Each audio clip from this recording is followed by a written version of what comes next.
আজকে প্রথমেই দেখব দুটো মেয়ের ঝগড়া। তবে মেয়েদের ঝগড়া দেখবেন, মেয়েদের ঝগড়া কোথাও যদি বেশিক্ষণ হয়, অন্তত সেখানে কোনো ভদ্রলোক বেশিক্ষণ থাকতে পারবে না। কেন? প্রথমেই শুরু হবে গালাগালি, তারপরে শুরু হবে ঠেলাঠেলি, তারপরে শুরু হবে কিলাকিলি, আর সবার শেষে মেয়েদের বড় আদরের সম্পদ চুল ধরে টানাটানি, মানে চুলোচুলি। তাই মেয়েদের ঝগড়া যেখানে বেশিক্ষণ হয়, অন্তত কোনো ভদ্রলোক সেখানে বেশিক্ষণ থাকতে পারে না। হরিবল। কিন্তু আজকে আমরা যে বিষয়টা নিয়ে আলোচনা করব, সেই বিষয়টা হচ্ছে ঝগড়া, তাও আবার মেয়েদেরই ঝগড়া। তা কোন দুটো মেয়ের মধ্যে ঝগড়া? যে ঝগড়াটা নিয়ে আজ আমরা আলোচনা করব, বা যে দুটো মেয়ের মধ্যে ঝগড়া, তাদের মধ্যে মেয়ে দুটো কে? তার মধ্যে একজনকে আপনারা সকলেই চেনেন। একজন হচ্ছেন আমার গৌরাঙ্গ মহাপ্রভুর সহধর্মিণী, যার নাম হলো বিষ্ণুপ্রিয়া দেবী। এই হচ্ছে একজন। আর আরেকজন হচ্ছে তারই বান্ধবী কাঞ্চনা। এই দুটি মেয়ের মধ্যে ঝগড়া। এইবার জানবো কি নিয়ে ঝগড়া। কি নিয়ে ঝগড়া? শোনো, দুজনের মধ্যে তুমুল ঝগড়া চলছে। কি নিয়ে ঝগড়া? না, সকালবেলায় বিষ্ণুপ্রিয়া গিয়েছিল গঙ্গার জল আনতে। গঙ্গার জল আনতে গিয়ে ওই সুরধনী গঙ্গার তীরে ওই বিষ্ণুপ্রিয়া দর্শন করেছে। আদানুলম্বিত ভুজ কনকাবতাদ সংকীর্তনৈক পীতরৌ কমলায়তক্ষ্ম বিশ্বম্ভর দ্বিজবর যুগ ধর্ম পাল বন্দে জগৎ প্রিয় কর করুণা অবতার। করুণা অবতার দর্শন করেছে বাবা আমাদের কলিযুগের ঠাকুর শ্রীকৃষ্ণ চৈতন্যের রূপ মাধুর্য।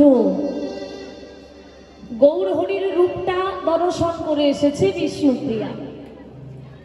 এবার গৌর হরির রূপটা দেখে এসে তারই বান্ধবী কাঞ্চনাকে বসে বসে বলছে, জানিস কাঞ্চনা, সকালবেলায় গঙ্গার জল আনতে গিয়ে আমি এক অপূর্ব রূপের মহাপুরুষকে দেখে এলাম। মহাপুরুষ যেমন তেমন পুরুষ নয় বাবা। মহাপুরুষ কাকে বলে? যার মধ্যে 32টা লক্ষণ বিরাজমান। পঞ্চ সূক্ষ্ম, পঞ্চ দীর্ঘ, সপ্ত রক্ত শরণ্যত, ত্রিহর্ষ পৃথু গম্ভীর, দা ত্রিংশত লক্ষণ মহা। এই 32টা লক্ষণ যার মধ্যে বিদ্যমান, তিনি সামান্য কোনো পুরুষ নন, তিনি হলেন মহাপুরুষ। তা কাঞ্চনা, সকালবেলায় জল আনতে গিয়ে আমি এক অপূর্ব রূপের মহাপুরুষকে দেখলাম। আর যখন থেকে তাকে দেখে এসেছি না, আমার কি মনে হয় জানিস? আমার মনে হয় এত তার রূপ, এত রূপের মাধুর্য, যেন জাগতিক জগতের কোনো বস্তুর সঙ্গে ওই গৌর হরির রূপের তুলনা করা চলে না। হরিবল। বিষ্ণুপ্রিয়া বলছে, এত সুন্দর রূপ দেখে এলাম যে জাগতিক জগতের কোনো জিনিসের সঙ্গে যেন সেই গৌরের রূপের তুলনা করা চলে না। এই কথাটা শুনেই কিন্তু কাঞ্চনা গেছে রেগে। তা কাঞ্চনা বলছে, ও প্রিয়া, হ্যাঁ রে, নবদ্বীপটা কি ছেলে খেলার জায়গা? এই নবদ্বীপটা হচ্ছে পড়াশোনার জায়গা। কত রাজার ছেলে, কত জমিদারের ছেলে এই নবদ্বীপের মাঝে এলো আর গেল। আর তুই আমার সামনে দাঁড়িয়ে দাঁড়িয়ে বলিস কিনা ওই গরিব জগন্নাথ মিশ্রের ছেলে নিমাই, তার নাকি রূপের তুলনা করা চলে না।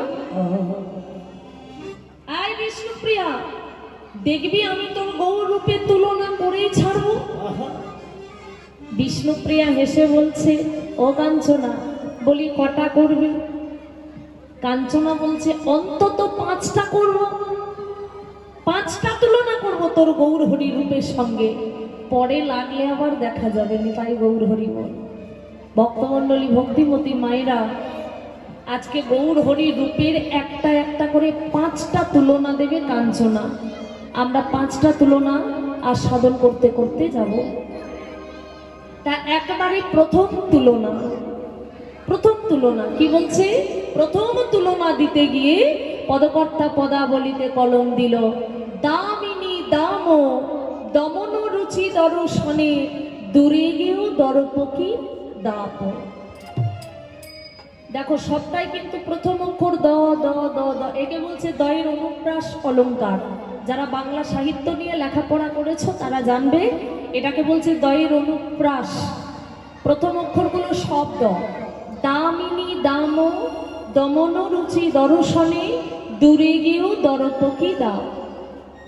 একবারে প্রথম তুলনা বিষ্ণুপ্রিয়া কাঞ্চনাকে, কাঞ্চনা বিষ্ণুপ্রিয়াকে বলছে, জানিস প্রিয়া, তোর গৌর হরির আমি প্রথম তুলনা দিলাম, তোর গৌর হরি হলো দামিনী দাম। আমার দামিনী মানে কি? গৌর হরির 1 নম্বর তুলনা দিচ্ছে দামিনী। দামিনী মানে হচ্ছে আকাশের বিদ্যুৎ, আর দামও মানে হচ্ছে মালা। তাহলে গৌর হরির একবারে প্রথম তুলনা দিল, ওরে বিষ্ণুপ্রিয়া, তোর গৌর হরি হলো ওই আকাশের বিদ্যুতের মালার মতো। এই কথা শুনে এবার বিষ্ণুপ্রিয়া বলছে, ও কাঞ্চনা, আচ্ছা বাবা, আকাশের বিদ্যুতের সঙ্গে কোনোদিন কি আমার গৌর তুলনা চলে মায়েরা? খুব ভালো করে বিচার করে দেখো, আকাশের বিদ্যুৎ, আকাশের বজ্র, সে হচ্ছে নিরস, তার মধ্যে কোনো রস নাই, কাঠখোট্টা। কিন্তু আমার গৌর সুন্দর, আমার গৌর হরি হলো বড় রসালো ভগবান বাবা। আমার গৌর হরির মতো রসালো ভগবান আর কোনো যুগে হয় নাই, কোনো যুগে হবারও নয়। কেন বললাম না? গৌর হরির অঙ্গে রয়েছে 64টা রস, যার অঙ্গে প্রত্যঙ্গে নব নব ভাবের উদয়, নব নব রসের উদয়। সেই রসালো গৌর হরির সঙ্গে আকাশের কাঠখোট্টা বিদ্যুতের তুলনা কি করা চলে গো? আবার দেখো, আকাশের বিদ্যুৎ যার উপরে পড়বে তারই কিন্তু ক্ষতি হয়ে যায় বাবা। কি মাইরা হয় না? বজ্র যদি বাড়ির উপরে পড়ে, দেখবে বাড়িটার ক্ষতি হয়। যদি একটা গাছের উপরে পড়ে, গাছটা মারা যায়। যদি মানুষের উপরে পড়ে, মানুষটাও কিন্তু মারা যায়। বিষ্ণুপ্রিয়া বলছে, কাঞ্চনা, আকাশের বিদ্যুৎ সে তো মানুষকে মারতে জানে, কিন্তু আমার গৌর সুন্দর কি কাউকে মারে রে?